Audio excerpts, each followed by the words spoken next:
come to Avadhuta Upanishad now. So you're clear till verse 3. Verse 3 was really long and it laid out the entire path and made it very clear to you how the Avadhuta got enlightened. What was his entire path was in verse 3.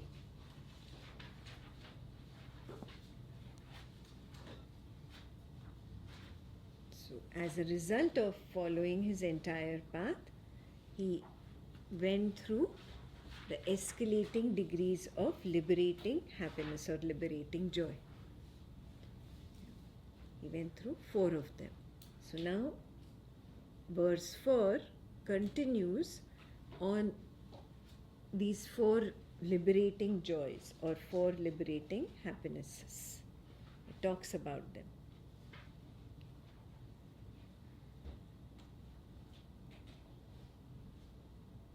Ready? Okay. Verse 4.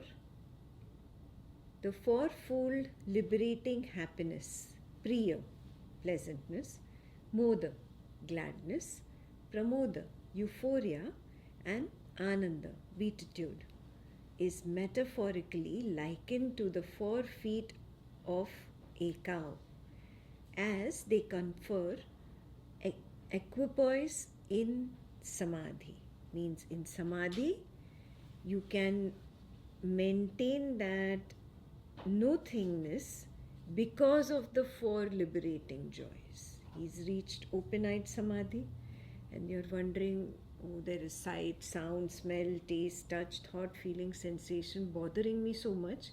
In closed-eyed samadhi, he is an open-eyed samadhi. How does he maintain it? Because in open-eyed samadhi, he has the 4 steady pillars of priya, moda, pramoda, and ananda. The happiness of being that or being not I is so strong, so overwhelming that sight, sound, smell, taste, touch, thought, feeling, sensation is very petty. It cannot captivate him and take his attention away. Became clear? If I find something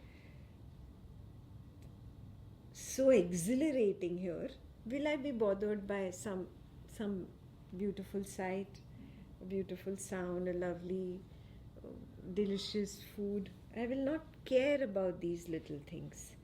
So the entire attention has shifted. Do you see that? The domain of attention was sight, sound, smell, taste, touch, thought, feeling, sensation, pre-enlightenment. Post-enlightenment, this domain is substituted by these 4 joys. Attention is only on these joys. These keep him away from all the vasanathmik factors, sight, sound, smell, taste, touch, thought, feeling, sensation.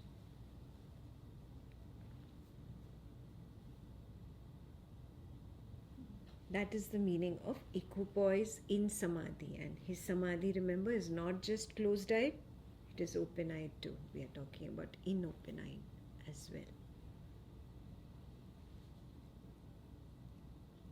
Now, because these 4 have substituted the previous 8, sight, sound, smell, taste, touch, thought, feeling, sensation.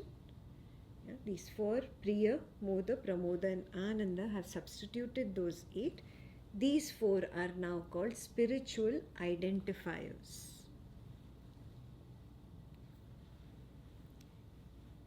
So that's the last sentence of the first paragraph. Hence, they are also referred to as the 4 spiritual identifiers.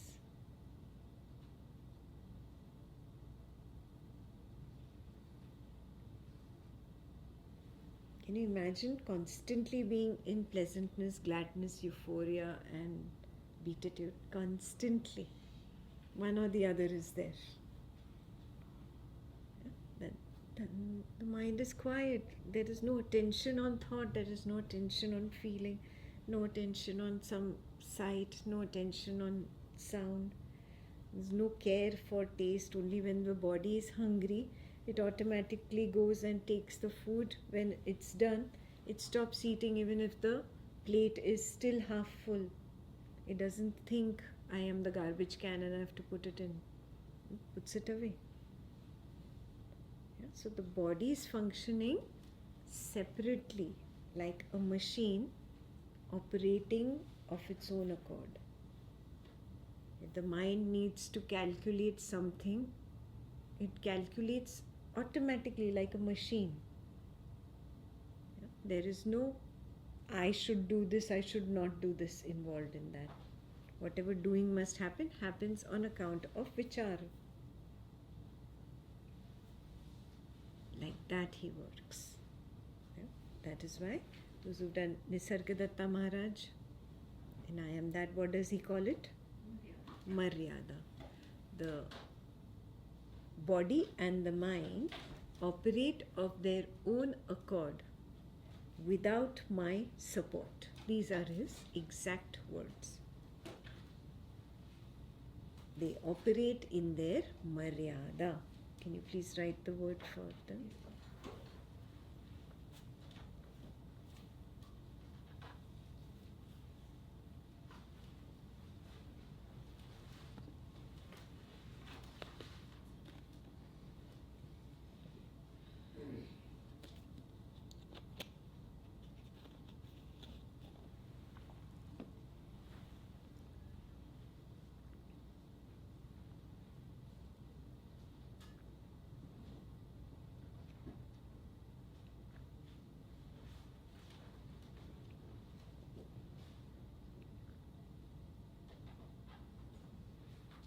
First paragraph is good. Okay. Can I move to the second? Okay.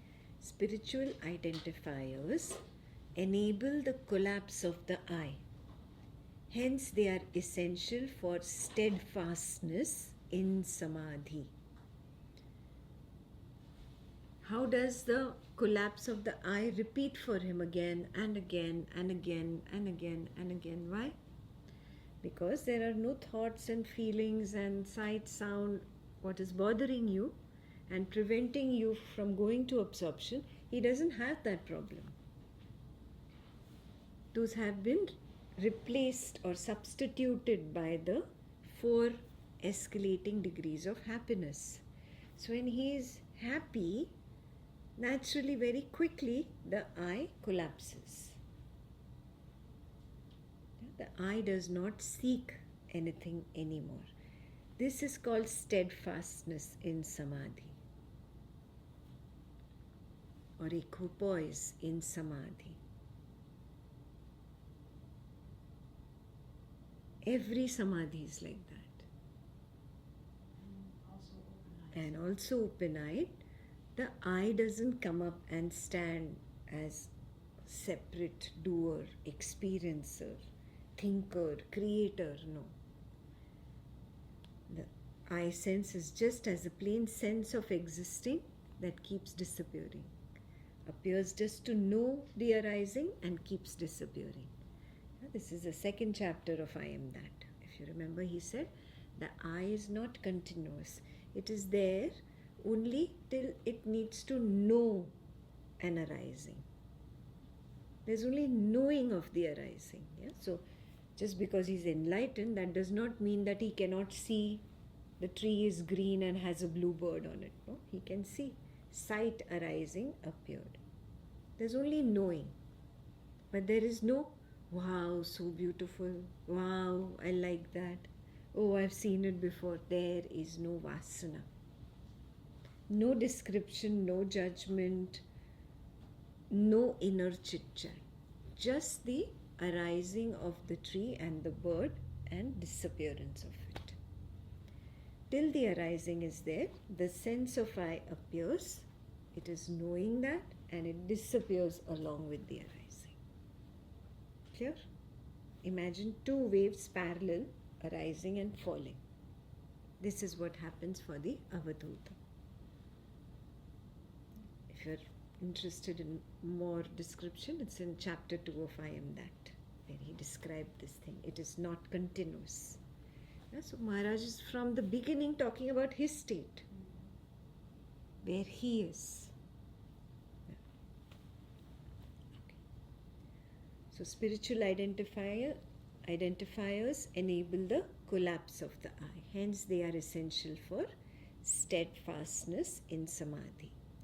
Yet one must remain detached, as they are mental modifications waxing and waning on the transcendental substratum, that is Satchidananda, beingness, knowingness, equanimity. Yeah? So the happiness is there, but he's not attached to the happiness. Yeah? There is gladness. He doesn't say, I am glad. There is pleasantness. He doesn't say, I am feeling pleasantness. There is euphoria. He does not say, I am euphoric. Yeah? There is beatitude, not I am experiencing beatitude. Very clear? There is no identification that way. The I doesn't go and grasp or cling onto these 4 degrees of escalating happiness.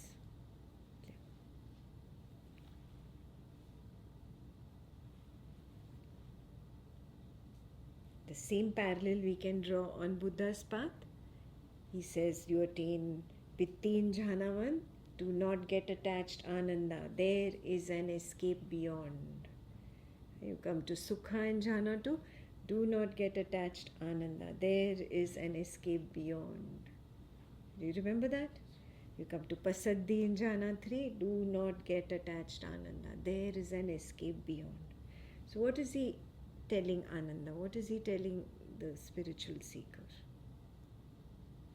He's beyond the temporary pleasures. Correct. And he's warning about identification happening again.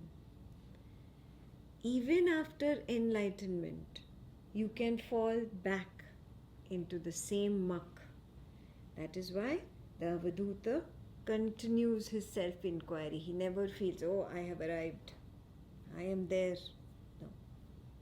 He recognizes there is a danger here too. I can get attached anytime to anything. So he does not even get attached to the 4 happinesses.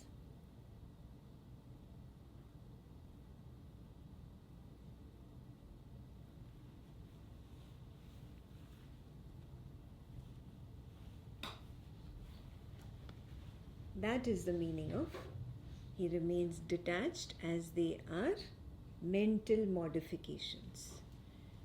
Like waxing and waning, appearing and disappearing, just like waves. What is his focus on? On the substratum. On what are they appearing and disappearing? That. There is the recognition, Sat, Chid, Ananda. What is Sat? Beingness. Yeah? The not I, the non-dual state. That. It is just beingness. And it's equanimous. Equanimous means 0, not +1, not -1. Means there's no happiness, there is no sadness. It's a 0. Just imagine, in the face of happiness, he has the option to make it +100, but he chooses to be at 0. Do you see that? That is an Avadhuta. He keeps it bland. He keeps it bland. The happinesses help him stay very equanimous, because he makes that effort to not get attached even to the happinesses.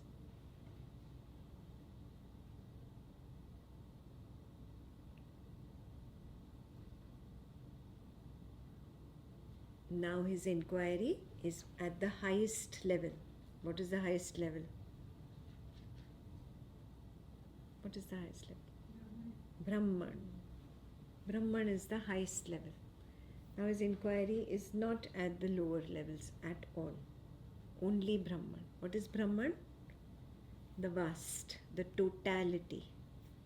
That which contains both the not I, the I. Means the not consciousness and the consciousness.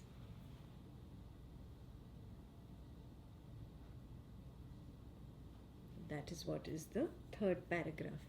Brahman must ever remain the heart of self-inquiry. The backdrop of Brahman must not be identified as the cow's top, middle or bottom, but only as its tail, as that is the ultimate substratum for a cow's existence. Again, ancient examples, cows, birds. So it's just an example, just an allegorical representation that for the cow, its tail is its existence. Yeah? That is the substratum. Like that only Brahman is not the head, not the middle, not legs, not this part, not that part, but the substratum. Just allegorical.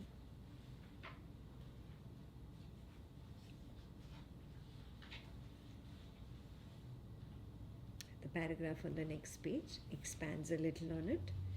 In other words, Brahman is the immutable essence and the ultimate underlying foundational reality of the fourfold liberating joys or the four spiritual identifiers. He doesn't get caught up in the joys. The four joys appear and disappear. What are they appearing and disappearing on? What is the foundation? That foundational reality. That is where his attention is.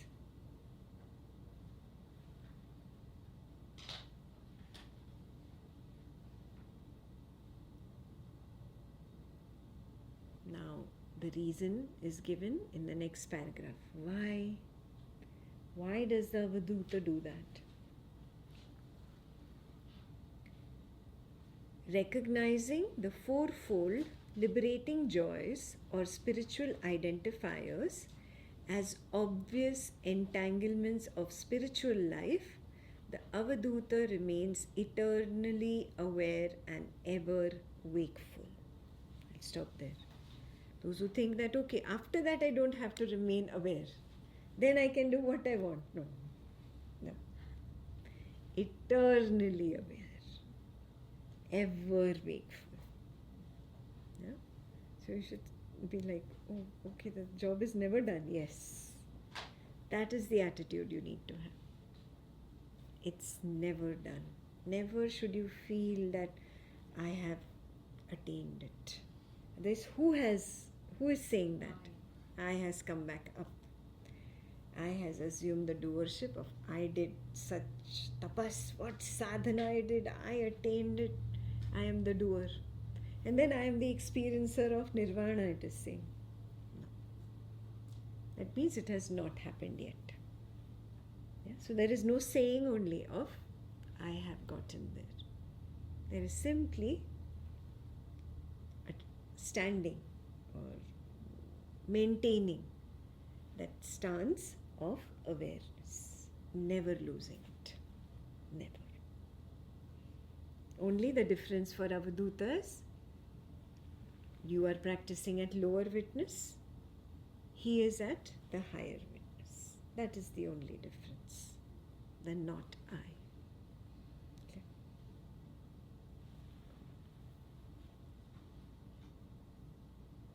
He transcends the captivation of mental happiness with the unfeeling realization that they are merely shape-shifting conditional phenomena that veil the unchanging reality.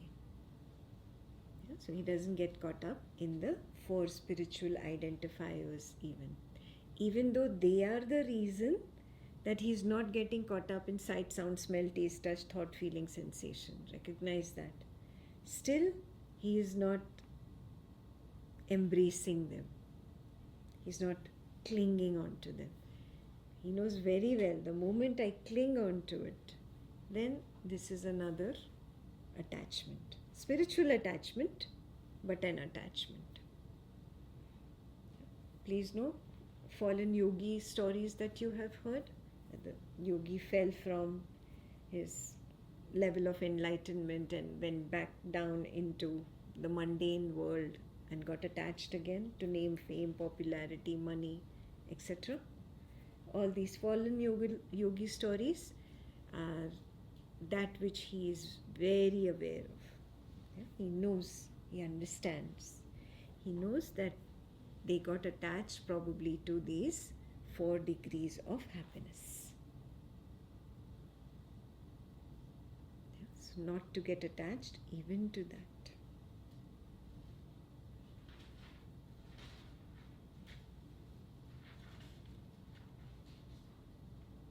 Yeah, so those who were feeling very happy yesterday when we did the 4 degrees of escalating joy. When I get there, wow.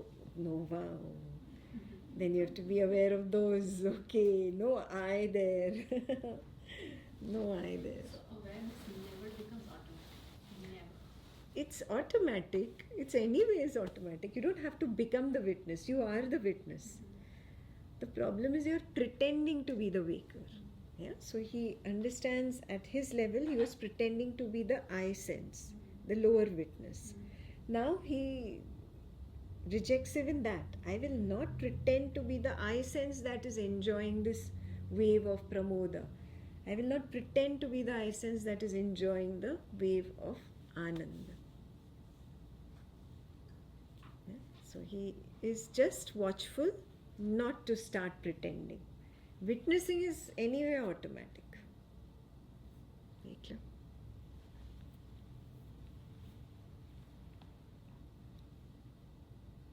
So he recognizes them as shape-shifting conditional phenomena. Clear? Avadhuta's attention remains ever directed towards the crux of self-inquiry. Always his attention is on self-inquiry. Constant. Clarity ensues to enable the dodging of illusions and remain firmly rooted in Brahman.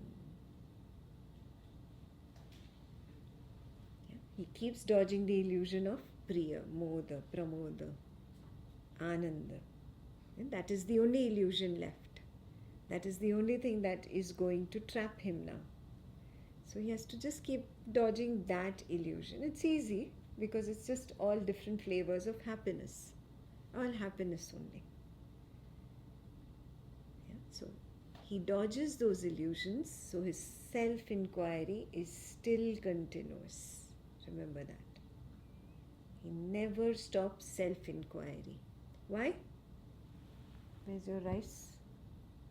Can you put it away? Are these kind of feelings? Are these No, these are not feelings. These are not feelings.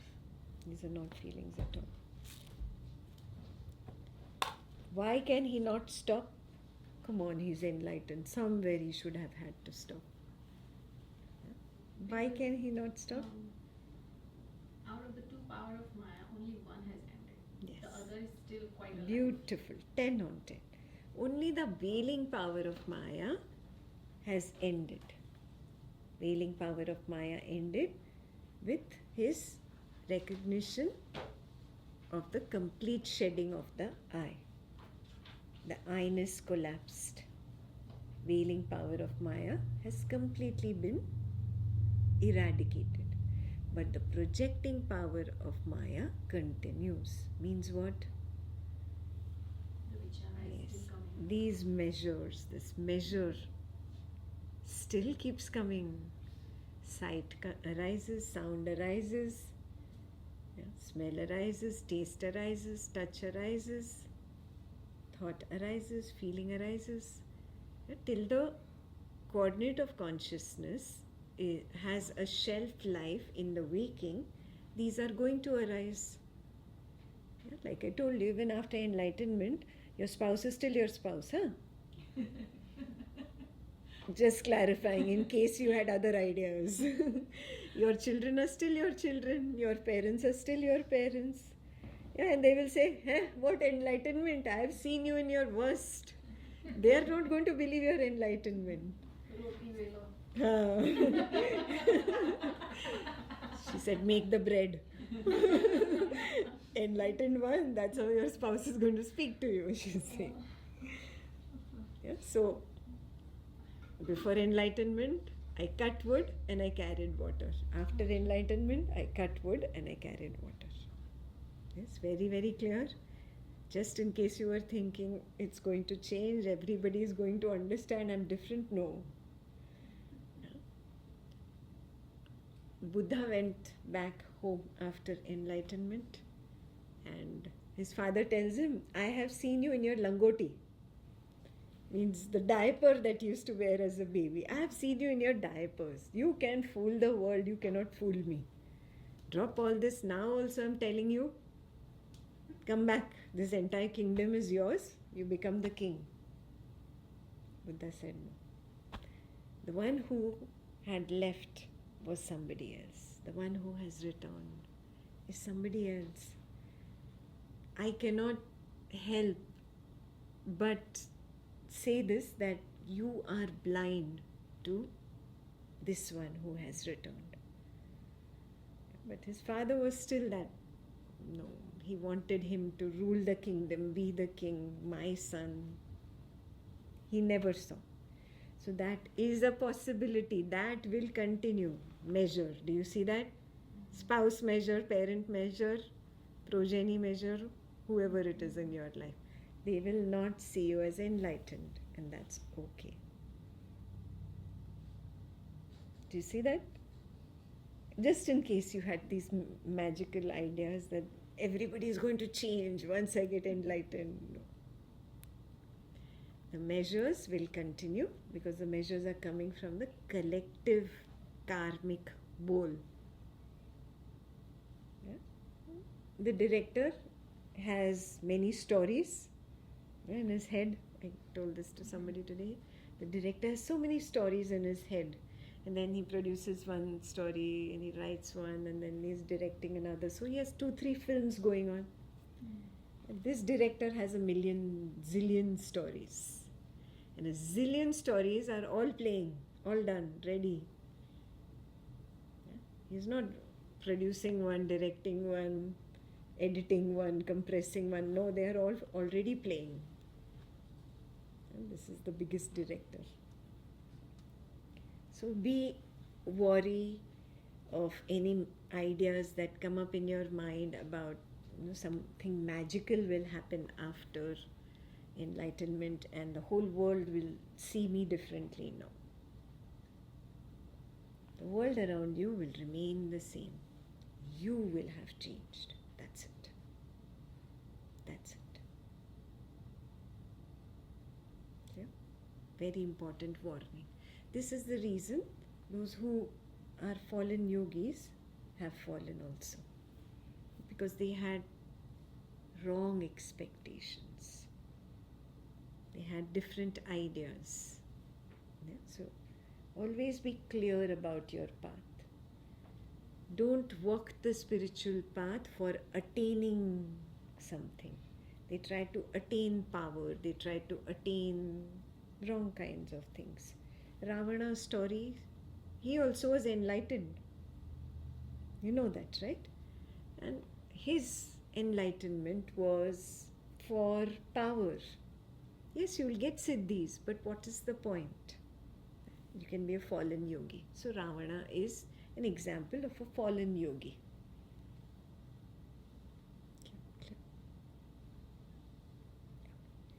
So just an example, just a warning there. Somewhere in I am that also Maharaj says it does not give you any advantage over anyone else. No, it doesn't give you any advantage. No. The other coordinates of consciousness will not get affected by you unless they want to get affected, unless it is their flow to get transformed through you. But if you say magically I will change my father or mother, don't even go that So way. maybe on Advaita path they say if one person get enlightened in a family, 14 generations back and forth get Good merit. yeah. They don't get enlightened. Okay. They get good Good merit. merits. Okay. They get good merit. But not. Yeah. Again, don't try to do it for those things. No, obviously. Don't go that way. Don't go अपना that way. देख लेंगे. Yeah. हमको अपना देखना है. Good. Finally. I just have to be selfish. Yes. Be selfish. Only for yourself. Do it because you want to get rid of suffering and realize your true self. Don't do it for siddhis, don't do it for powers, don't think you can start walking on water after that and levitating and you'll develop wings and start flying. Please remove all these ideas. None of this is true. I will walk on what? Hot coals of fire and not get burnt. I will sleep on hot coals of fire. No. No. And don't do for any such wrong kind of selfish motives or agendas. Okay.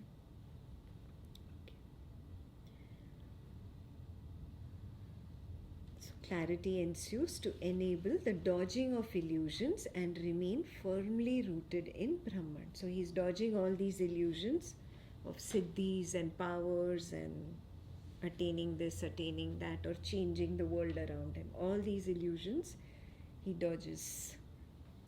And he remains firmly rooted in Brahman.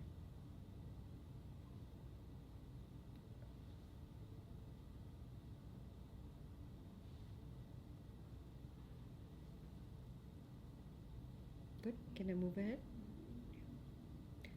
He knows that in the absence of dedication, investigation loses its essence. Yeah, very important.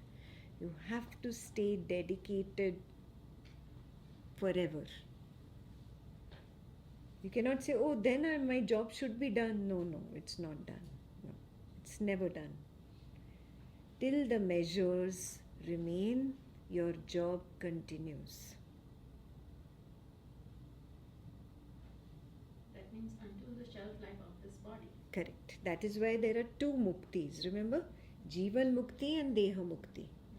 Jivan mukti means liberated while living, but there is measure, no, till death. Mm-hmm. This measure you will still have to dodge. These illusions you will still have to dodge. Yeah, but they're at the higher level now. Now you don't care about sight, sound, smell, taste, touch, thought, feeling, sensation. The higher illusions come your way. Higher powers, siddhis.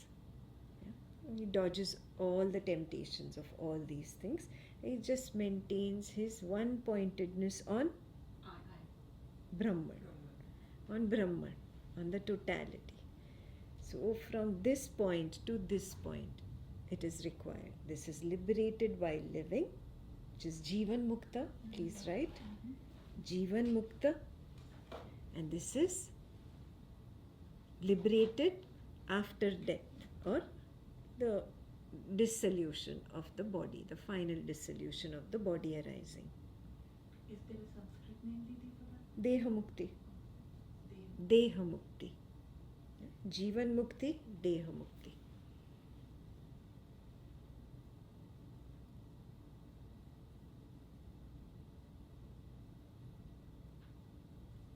So there is a chance to fall between Jivan Mukti and Deha Mukti. Fall between means? Fallen yogi chances. So Yes. So when a fallen yogi has fallen, when has he fallen? Between Jivan Mukti and Deha Mukti. So liberated while alive is Jiva Mukti, Deha Mukti is Liberation at the end of the last body arising.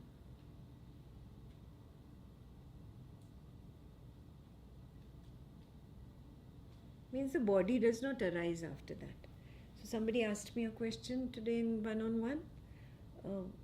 Will I know that this is the last body arising, that the body is dead? Will you know? no, No. because I'm in the gap. You There is cannot no know. Just like you didn't know when you were born, like that means when the body was born, you didn't know. Like that only, you will not know when the body dies. Simple. You see the death of the body every night. On the bed, right, left, right, left. Yes, finally you're still, and then boof, body is gone. That's exactly what will happen. Boof, body is gone. Yeah? You will not know the death of the body. Others will know, they will cry. You will be happy.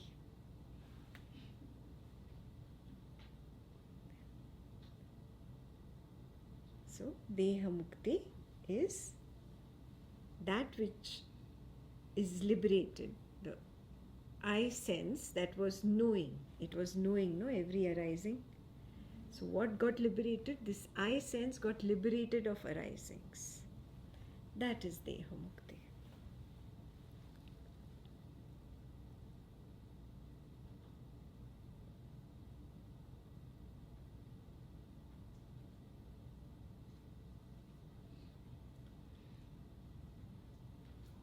Then is the I required after that? So the drop merges with the ocean. The I merges back into not I. Did you die in not I? So what is this fear of death you are carrying? Pointless. Pointless. So that is the quality of the Avadhuta. He is fearless. He knows I am not going to die, even when the body dies. But do they know it, like when it is coming? Like Ramana, he was the last minute he knew he was going to leave the body. Yeah. So is that? Yeah. Even I've seen regular unenlightened people have that kind of a feeling that this is it. That's true. Yeah. There's so many people, they'll tell you. I had a relative, female relative, who about 1.5 months before her death, she was healthy and fine. I mean, she had normal heart disease, this, that, but she was taking pills and everything. But she kept saying that I don't have much time left, automatically. And then 1.5 months after that, she was gone. I know you watch only nonsense reels. Sometimes watch hospice stuff. There about doctors posting about hospice is an accommodation for those who are terminally ill. They take care of terminally ill patients. So those doctors have certain good information videos. Again, I am medically inclined, so I know some things like that. So you will see that there is this phenomena described when they're close to death, that the patient already knows. Because doctors are speaking, they address them as patients. They already have that kind of a feeling that this is it. So you don't have to be enlightened to know. There's that feeling that comes that it's over, it's getting over.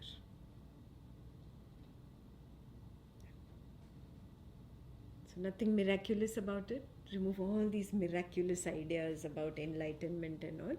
That was the reason to tell you that even regular ignorant people who never walked the spiritual path also sense it, that this is the end. Okay. So we spoke about Jivan Mukti and Deha Mukti. I'll read that part again. He knows that in the absence of dedication, investigation loses its essence. Hence, he preserves one-pointedness, so his realization never falls short of ultimate blossoming. Where is the ultimate blossoming? At Deha Mukti. Even though he is liberated while living, even though there is Jivan Mukti that has happened in between, he still has to maintain his ever wakefulness till Deha Mukti. And he wants an ultimate blossoming there, so he never loses sight. Never. Always one-pointedness on Brahman.